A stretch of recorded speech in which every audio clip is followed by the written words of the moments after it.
And you know what happened. Krishna, omniscient Krishna, knew what was happening, so he immediately came rushing. He's on one side of Subhadra, Balaram's on the other side of Subhadra, looking over, wanting to hear more of Rohini's topics of the Brijvasis. And while he was standing there, his body transformed into what we see as the Jagannath deity. Narada was in that assembly. Narada saw and said, I see. You should assume a deity form like that. Then the statement of Narada had to become true. So we assumed the deity form like that. That's your t-shirt. That's Krishna in Dwaraka feeling intense love, ecstatic love for the Brijvasis, the residents of Vrindavan. So that's what's happening here. He's looking at Gopa Kumar's flute and he's feeling ecstasy of separation from the residents of Vrindavan and his pastimes in Vrindavan, because that's his favorite object, is a flute. This one isn't his flute, it's Gopa Kumar's flute, but apparently in great distress he silently shed tears.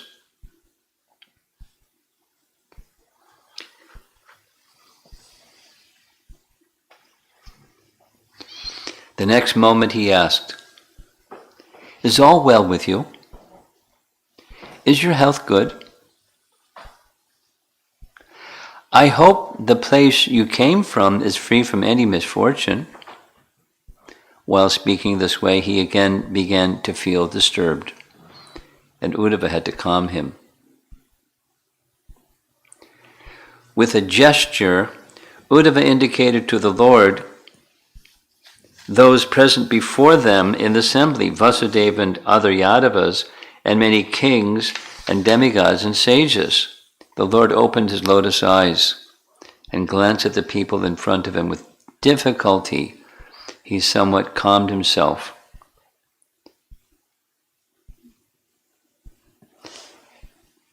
Uddhava is letting him know, you're not in private, you're in a public forum here with all these dignitaries, and compose yourself. He somewhat calmed himself and then got up to enter his inner quarters. Because I had now attained the Lord of my life, for whom I had yearned for so long, I was immersed in an ocean of joy. I had no idea what to say or what to do.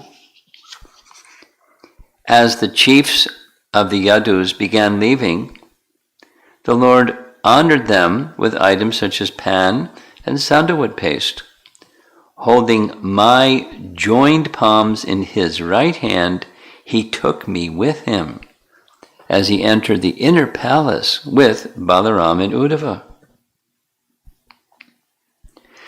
The Lord's 16,108 queens happily followed their husband, along with their maidservants, and in front of the queens placed their mothers-in-law, Sri Devaki and Rohini.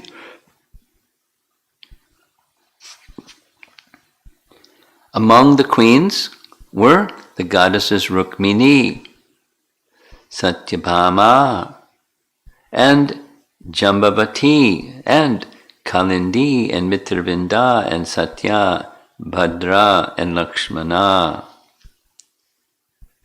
These are the principal 8.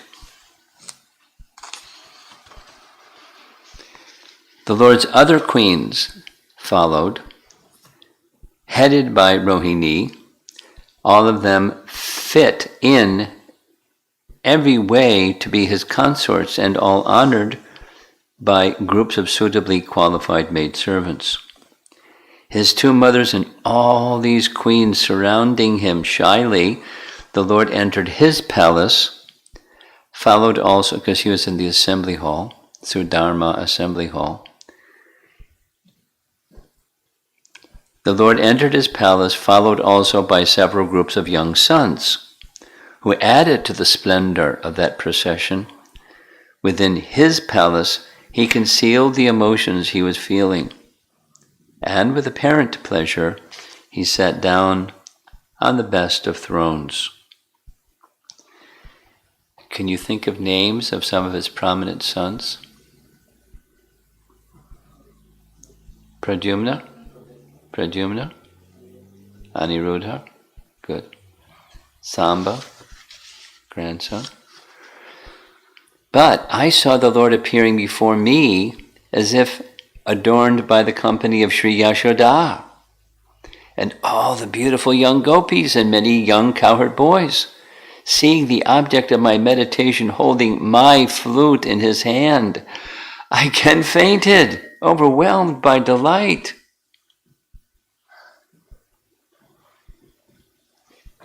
Mentioned, the only feature of Krishna's that differed here in Dwaraka was the sacred thread given to him by Sandipani Muni at the time of initiation, but this thread was concealed by Krishna's upper cloth.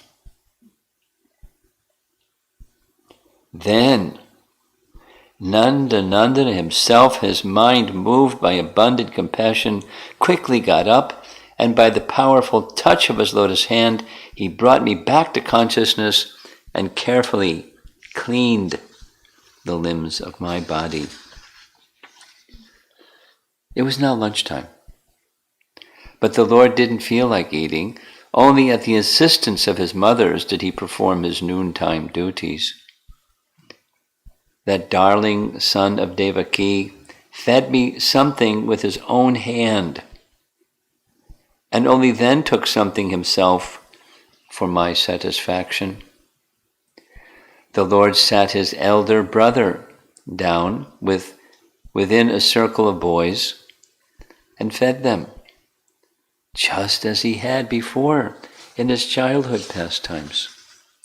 Uddhava knew the Lord's ecstasies very well, so he ate some of Krishna's Mahaprasad remnants and then took me somewhat by force to his own house. Only then did I completely return to normal consciousness. Reflecting on what I had seen, I danced for a long time and then began to think. I said to myself, indeed, today I have achieved the ultimate perfection of all my desires, for with my very eyes I have seen the hero of Braja, with all his attractive charms, that same person upon whom I have always meditated in my heart. The next day, I went with Uddhava and saw my Lord. But I was so beside myself with delight that I was unable to do more than that.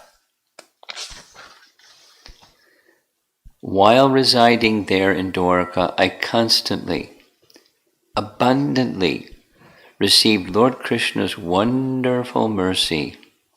I tasted such a flood of supreme ecstasy that no one could tell of it in words, or even think of it within the mind. Not even a pure devotee of the Lord with a lifetime of Brahma. The happiness found in liberation is said to be supreme, multiplied many millions of times, and might be said to equal the joy in Vaikuntha. And if any joy still greater can be conceived, it is that which is found in Ayodhya. But joy born in Dwaraka, how can anyone even begin to describe it?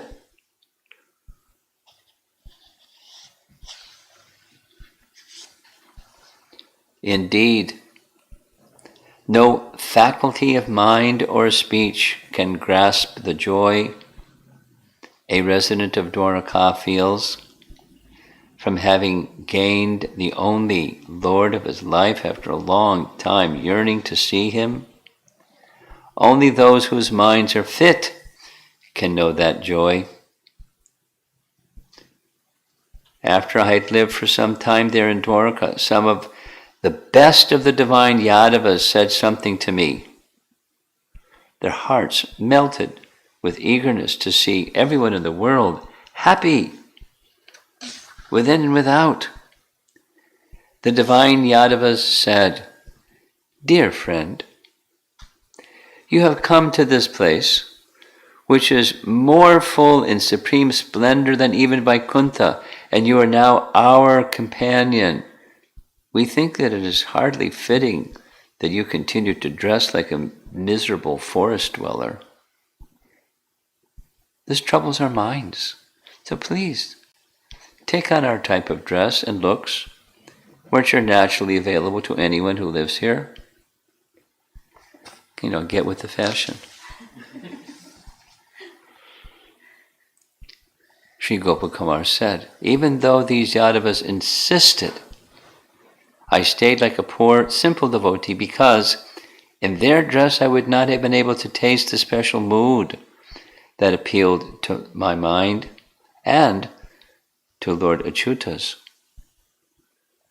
I then became shy and feared to go near the personality of Godhead when he was seated in his court and being served by his transcendental opulences. Sometimes I would see the Lord with 4 hands. I couldn't always see the special pastimes he performs in Brajabhumi." So this discontent starts to creep in again, because it's like it happens over and over again. It's like joy, and then, but wait a minute, there's something missing. We know that feeling too. Sometimes the Lord would go alone to visit his dear friends, the Pandavas, who stayed nearby. And so, because of desires long held but unfulfilled, my heart would feel tormented. But when I could see his beauty and qualities once again, my heart would again become peaceful. His nectarian words revealed his mercy. How can my tongue even touch the unique happiness they created?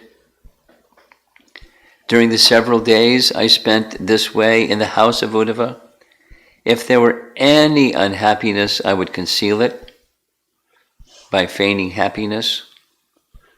Then comes Narada Muni. One day I saw Narada come. I bowed down to him, and in utter joy and amazement I spoke to him in the following way. "Oh, Narada, best of the Lord's associates in the guise of an exalted sage, I see you just everywhere. In the heavenly planets, in Vaikuntha, and now here, looking just the same. How fascinated I am to see this."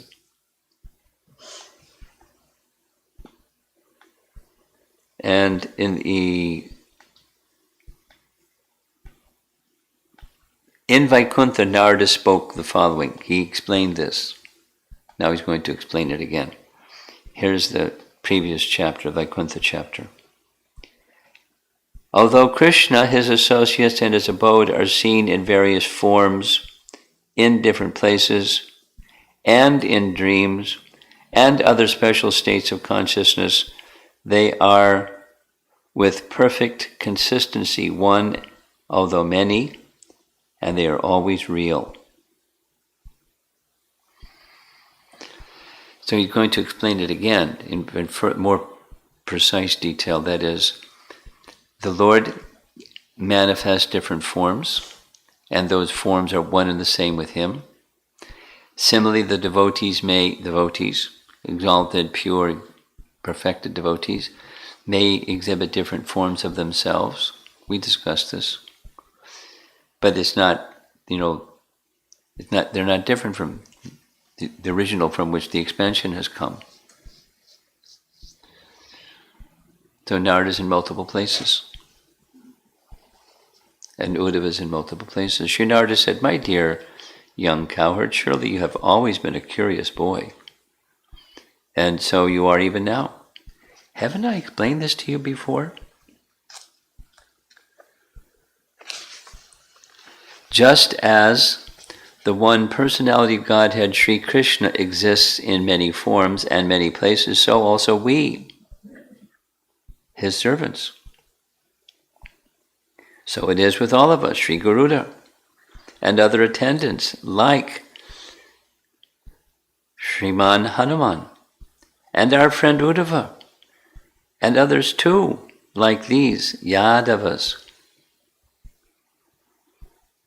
Here's the commentary. We're not used to hearing this, so it's like, what?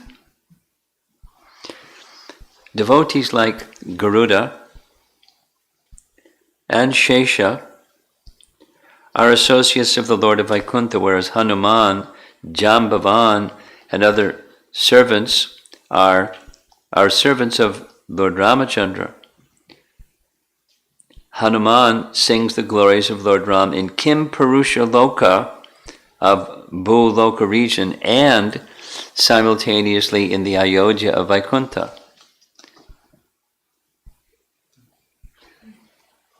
So what's that? What's Kim Purusha Varsha of Bhu Loka? Do you know?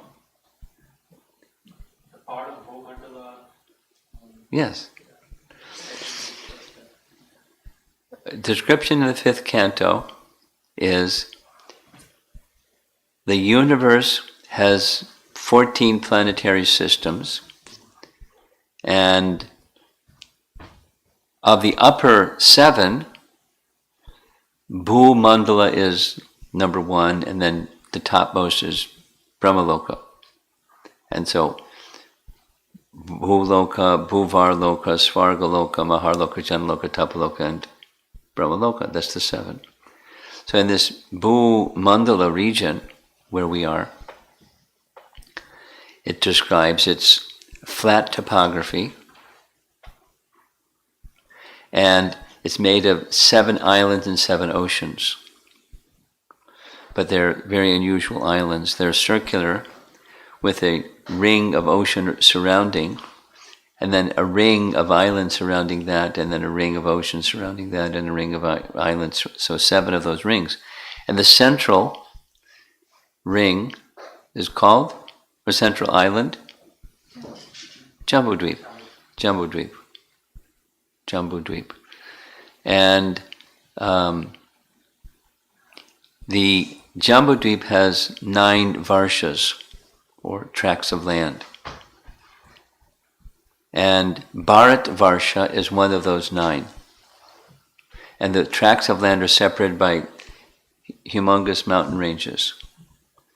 So just the Bhu, Bharat Varsha has a mountain range to its north, the Himalayas, and then there's another Varsha, and that's this Kim Purusha Varsha, kind of like a valley in between 2 mountain ranges. And that's where Hanuman is, and he's worshipping Ram. So Hanuman is at Kim Purusha Varsha, singing the glories of the Lord, and also in Ayodhya in the spiritual sky. So which is it? Well, he's both. This is what Narad is explaining to Gopa Kumar. We're hearing, we're getting an explanation. I discussed this sometime recently, I forget when it was, but Arjuna can do the same thing. He's an eternal associate of Krishna. So to keep it really simple, Krishna's pastime, we say, Krishna's pastimes eternal, Nitya Lila. So his activities of being the cousin of the Pandavas. So then there's events that take place between the Pandavas and Krishna.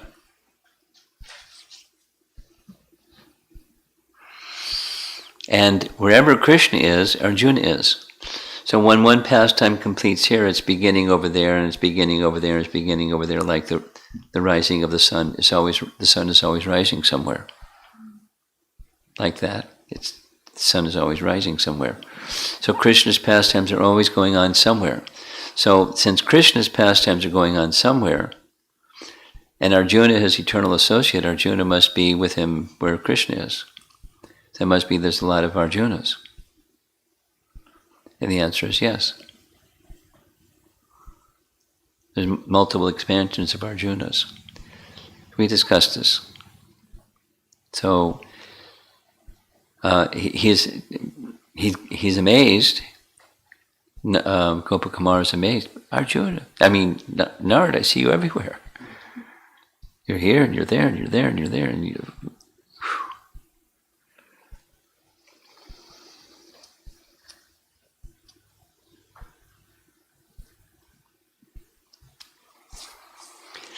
And Uddhava, whom Gopakumar can see right before him, is simultaneously one of the principal companions of Krishna in Dwaraka on earth, along with the Yadavas and the Pandavas and others. Considering the topic too confidential to bring up just now, Narada chooses not to mention Krishna's devotees in Sri Goloka. That's another mystery. All the Lord's personal associates are at his hand, like playthings. They're always fully dedicated to his service. Each assumes a variety of forms, yet stays essentially one, just like the Lord himself. The Lord's names, his pastimes, and his favorite abodes, and everything that has to do with his service can assume various forms. And you should know that just as all these are eternally real, each of them is simultaneously one in many.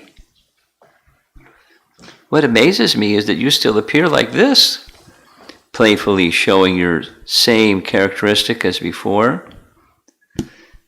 And even here, you always seem discontent and distressed at heart, because they had this discussion in Vaikuntha. That is most astonishing to me. Sri Gopakumar said, taking hold of Narada's feet, I bowed down and humbly told him, my Lord, you know everything about this. Then Narada smiled and spoke, looking at Uddhava's face.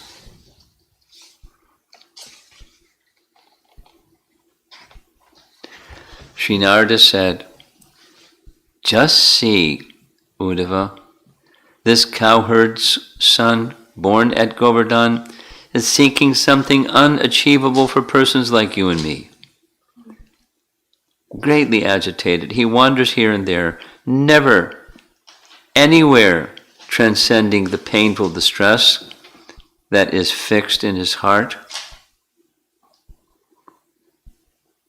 Indeed, Uddhava, you are always anxious to favor the residents of Braja, then why not spend a moment to enlighten this boy who is present right beside you?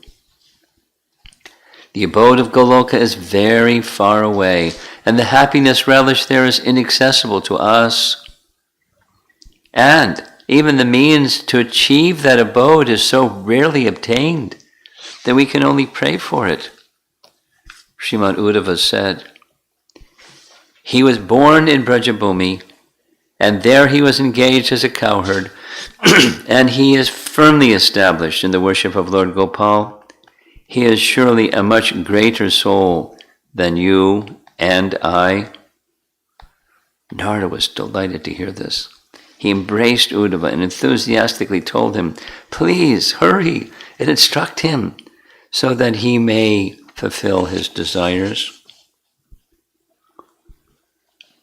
Uddhava replied, O great sage, since I am a Kshatriya by birth, in your presence I have no right to instruct him. Narada laughed very loudly and said to Uddhava, even here in Vaikuntha you can't stop thinking yourself a Kshatriya. Smiling, Uddhava told him, what can I say? How can someone like me stop thinking himself a Kshatriya when even our Lord does not? Here in Vaikuntha, the Lord maintains the religious principles of civilized people, just as he does on earth. He behaves like a proper family man, conquers his enemies, shows respect to elders and brahmanas, and so on. These words filled Narada's mind with pleasure, and he laughed, jumped up and down, and shouted in joy. Astonished, he spoke as follows. Sri Narada said, indeed.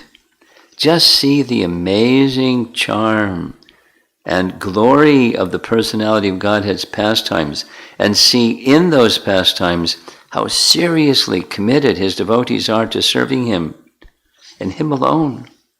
Oh, how very curious that this Lord plays in the highest abode, above Vaikuntha, the same way as in the world of the mortals, just to satisfy his dear devotees. Even experienced devotees like me are bewildered to see such pastimes. Like that's what happened when he went to Dwaraka. I think we should read that from the Bhagavatam, Narada's visit to Dwaraka. Whether we are in, which makes us wonder whether we are in Dwaraka or Vaikuntha or the Dwaraka of the material world. It's quite fitting that you devotees care only for prema bhakti, pure, loving devotional service to the Lord's lotus feet. Such prema bhakti for the Lord, who is very affectionate to his devotees, fulfills all their ambitions, and alone is their final goal. You have no great interest in acting as residents of Vaikuntha or sojourners in the material world, and he has no great interest in showing his opulence or getting involved in mundane relationships. You always live in utter humility, which most favorably nourishes devotion and pure love. And the Lord's pastimes of seeming absorbed in worldly pleasure amply evoke such love. Who can describe the greatness of the mature perfection of love of God, which makes the Supreme Lord act like an ordinary good friend? Oh, let me praise Krishna's mood as an ordinary friend, which does away with the respect and reverence of his devotees and expands their pure love for him.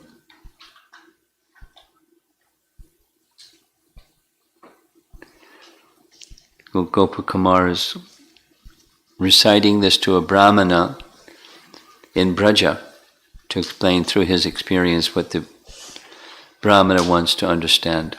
So Gopa Kumar, after saying this, Narada was overwhelmed by the weight of love, swept up in various ecstatic transformations. He remained silent for a while. Then he spoke to me again, because he saw that I was troubled and keen for his instructions. To be continued. So he's getting some training or preparation or some warm-up for leaving Dwaraka and going to Vrindavan. And remember, he's a little boy. He hasn't received formal education of any kind. And here he is with Narada and Uddhava, foremost learned persons. Narada is the rishi amongst the devas. The demigods look to Narada as the learned person who guides them, Devarshi Narada. And Uddhava, outside of Vrindavan, he's the most learned person. All the residents of Dwaraka look to him as the most learned person. He advises Krishna. He's very wise. And so these two, Narada and Uddhava, are going to be giving instructions to Gopakumar how to ready himself to go to Vrindavan, how to understand what he's been through and understand things that we wouldn't understand unless we hear from such qualified people. So that's coming attractions.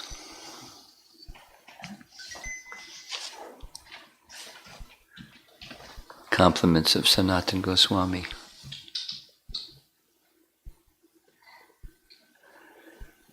So any comments or questions?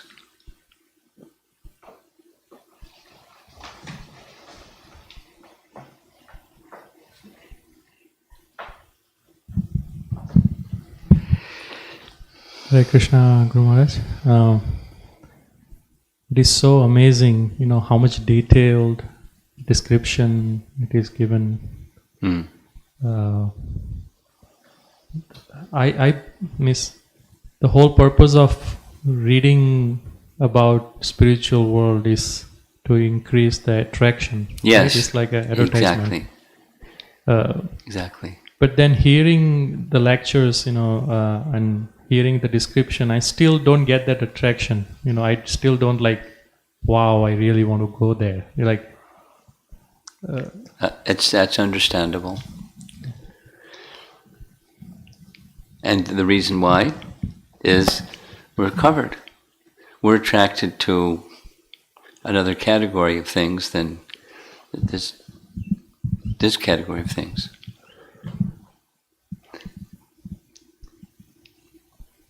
Let's go, consciousness-wise down a little bit. If it doesn't bring material happiness, let's say literature that people are fascinated with, they can get absorbed in those things very easily. Whether it's literature or games, that's war games and fighting and this thing and that, and just mind dull. So the people can spend hours and hours and hours and hours and hours doing that stuff. So, and then go down further and go down further. So it's cleansing just to hear, even whatever our attraction and whatever our understanding is. Now, Srila Prabhupada wanted us very much to understand fundamentals, Bhagavad Gita, the 101, not the 201 and 301. This is way up there topics. And we don't our senses and mind and intelligence are not purified enough to have full taste and appreciation for these things. I'm doing it anyways. And one of the reasons for doing it anyways has to do with what we've been reading morning and evening is Krishna's pastimes in Vrindavan with our acharyas, and over and over and over. Because it's the 10th canto, they're emphasizing the mood of the resident of Vrindavan, the kind of love they have that's superlative. So, what's that realm like? Well, what our topic just now is, even if we hear what it's like, it doesn't go in so easily because we're still in some lower stage of consciousness. But it gives us a picture in any case. And nothing of the material world compares to this as far as its features and opulence. And so then when we come down to, let's just say, discussing Sankhya philosophy,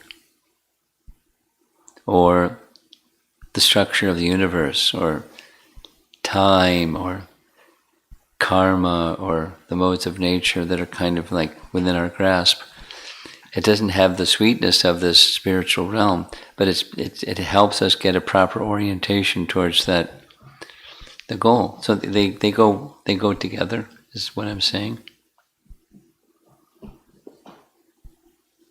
And the Vedic picture is vast and comprehensive and complete.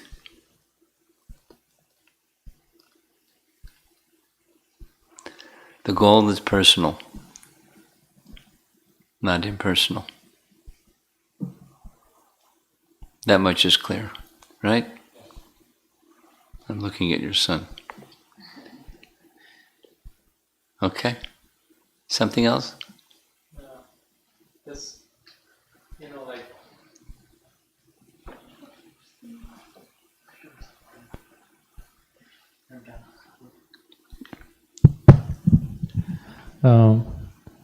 Maharaj, we have a reading group with other newcomers, Bhagavatam reading group. So, is it okay to talk about these topics? Probably not your reading group. No, okay. Like how, when I'm explaining them about difference between Ayodhya and Dwaraka Dham and Vrindavan Dham, just to keep it basic, like the mood is different. Yeah. Okay. Yes. Thank you, Maharaj. Anything? You pass. Krishna Guru Maharaj. So, in the morning and in the evening, like we've been just discussing and pastimes of Krishna and reading Bhagavatam also, it's all about Krishna. So that increases attraction towards Krishna. Yes, naturally. And so for me, like I don't have so much attraction towards Lord Chaitanya and his Leela. So how important it is to develop that as well, or it's okay to just do this? Well, it's important, but you can say, I would say in time. And the Leela of Lord Chaitanya is more, the interpersonal dealings of Lord Chaitanya are more approachable. Like this is like, and Lord Chaitanya was appearing just 500 years ago and moving about in the world that we're used to seeing. This is Dwaraka and Vrindavan. So, and the exchanges are very, very warm and loving and sweet. And certainly some parts of it are inexplicable, but in general, very warm and loving and sweet. So to become attracted to his pastimes, and then of course his teachings, which are found in Chaitanya Charitamrita as well, they're very profound. So sweetness elevated and profound teachings at the same time. It's a nice balance. So in course of time, undergraduate, graduate, postgraduate, because so that undergraduate will help understand the graduate, and the graduate will help understand the postgraduate. But even if one doesn't understand undergraduate, graduate, just hearing the pastimes of Lord Chaitanya, they're very, very sweet. And embedded within them, there's teachings or philosophy or understandings about reality of life.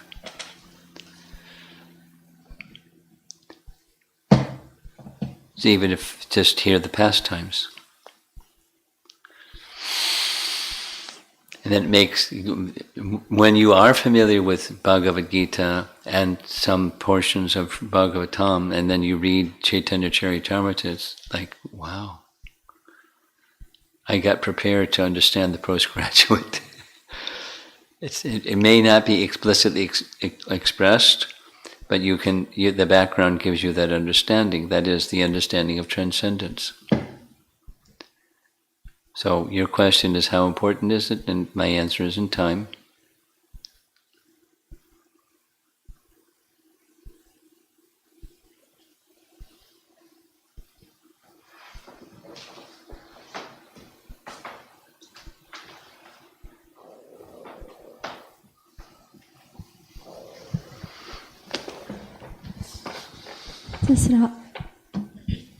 This is Radha Kunja Bihari Prabhu. From the descriptions, it is clear that devotees of the Lord are present in the spiritual world, but the demigods are not. We hear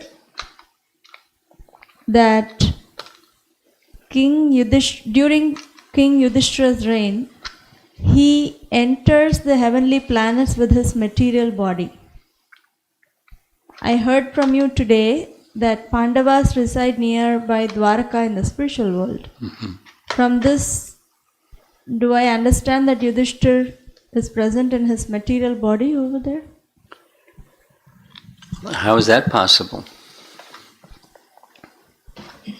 Just like Gopa Kumar's body has become spiritualized, so also them.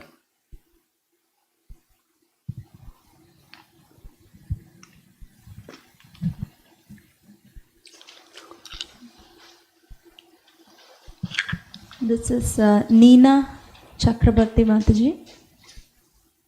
Hare Krishna Maharaj, if you could kindly enlighten us a bit about the other 6 Varshas. We heard about Bharata Varsha. Can you please describe about the other 6 Varshas, please? There's 9 total, and there's not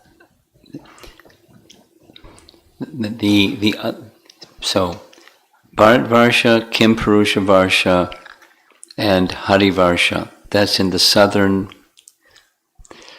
So there's 3 plus 3 plus east and west, and then the center.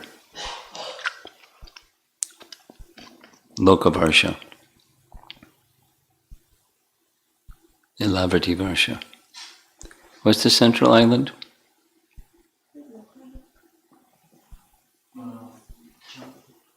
Huh? No, Jambudvip is the central island, but the Varsha in the center. Ilavrita Varsha. So anyway, that's the 9. And there's not, the descriptions is found in Canto 5, Chapter 19. Hari Varsha is another. So those are the 3 that are spoken the most about. Bharat Varsha, Kim Purusha Varsha, Hari Varsha. And in each place there's a form of the Lord, and there's a devotee of the Lord who's worshipping that particular form of the Lord.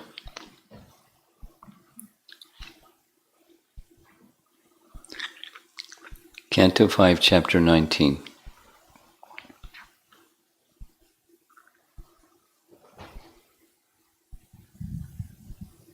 This is Satyavrata Prabhu. Even while chanting, sometimes many bad thoughts pops out and distracting our chanting, and I feel very miserable. What to do about it? Well, the lesson of Bhagavad Gita, the first lesson is you tolerate those things, knowing that they're arising from sense perception, or in this case, it's sense perception stored within the mind. So you tolerate, and as you tolerate, you turn attention instead to transcendence, away from asat and towards sat. And then you practice and practice and practice, and gradually purification comes where those bad thoughts diminish. And then we can think of like one of the Yamunacharya verses that Prabhupada often quoted was, whenever he would think of sex, his lips would curl and he would spit on the thought. And Prabhupada's explanation was because previously Yamunacharya was a king, and as a king he had luxurious life, and he had plenty of opportunity for material indulgence. And when his mind would go to those material indulgence thoughts, it was so distracting that he, please go away. His lips would curl and he would spit on the thought. So we don't have to spit on the thought, but we distance ourselves from the thought and turn our attention instead to a life of devotion. You just tolerate those things, because that's a price we have to pay for our past free will choices that were foolish. And you just tolerate it and turn your attention to Krishna. Keep doing that and keep turning your attention to Krishna, and they'll fade.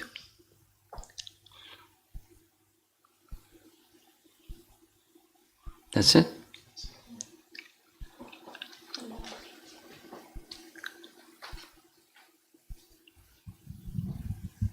Hare Krishna Guru Maharaj. Morning you were talking about Srimad Bhagavatam as the Swarupa Shakti of the Lord. Yeah. So what is the scope of it? Like, is it What's the only scope of it? Only the Srimad Bhagavatam or Bhagavad Gita and Chaitanya Charitamrita? These are also... Well, Hari Katha. Oh. Hari Katha. Topics of Hari. And Srimad Bhagavatam is the crown jewel or crest jewel amongst those topics. Okay. We're done? Okay. Srila Prabhupada ki jai.